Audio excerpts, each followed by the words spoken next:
আমাদের আজকের যে অনুষ্ঠানটা বা র্যালি বের করেছি সেটা হলো গিয়ে যে আজকের যে সমাজের যে অবস্থা, আজকে যে তিলোত্তমা কাণ্ড হয়েছে আরজি করে, সেই প্রতিবাদে আমরা সেই প্রতিবাদ নিয়ে স্পন্টেনিয়াসলি স্বতঃস্ফূর্তভাবে আমরা এই এলাকার সমস্ত নাগরিকবৃন্দ এক প্রতিবাদ মিছিল বের করেছি, পিসফুল শান্তিপূর্ণ প্রতিবাদ মিছিল। সেই প্রতিবাদ মিছিলের উদ্দেশ্য হলো যাতে আমাদের ছোট ছোট শিশুরা আছে, বাচ্চারা আছে, যারা ভবিষ্যৎ সুন্দর হয়, সুস্থ স্বাভাবিকভাবে জীবনযাপন করতে পারে, ওদের ভবিষ্যৎ আরও উজ্জ্বল হোক, সেটা চাই আমরা। এই ঘটনা যেন আর কোনোভাবে কোনো দিকে এই ভারতবর্ষ না, পৃথিবীতে কোনো জায়গায় যেন আরেক তিলোত্তমার নির্ভয়া অভয়া না হয়।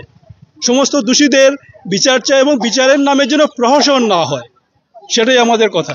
সব দিকে লক্ষ্য রেখে আমরা চিন্তা করেছি যে তাদের পঠনে যেন কোনো অসুবিধা না হয় এবং তারা যেন এই যে সমাজ ব্যবস্থা আজকে এই যে অবক্ষয়, এই অবক্ষয় থেকে তারা সবসময় নিজেদেরকে স্বাধীন এবং তারা যেন ঠিকমতো তারা স্কুলে যেতে পারে, তারা যেন তাদের পাঠ্যক্রম ঠিকমতো করতে পারে।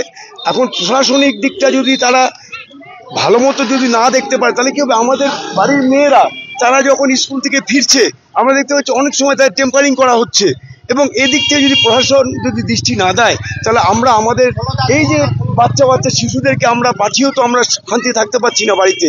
সুতরাং আমরা আপনাদের এই চ্যানেলের মাধ্যমে সব প্রশাসন এবং সর্বস্তরের জনসাধারণের কাছে আমরা সচেতনতার বার্তা প্রশাসনকে আমরা জানতে চাই যে আপনারা একটু সচেতন হন এবং প্রশাসনিক দিক থেকে একটু কঠোর হন, যাতে এই ধরনের এই যে কাণ্ডগুলো ঘটছে তাতে যেন এই কাণ্ড আর পুনরাবৃত্তি না হয়।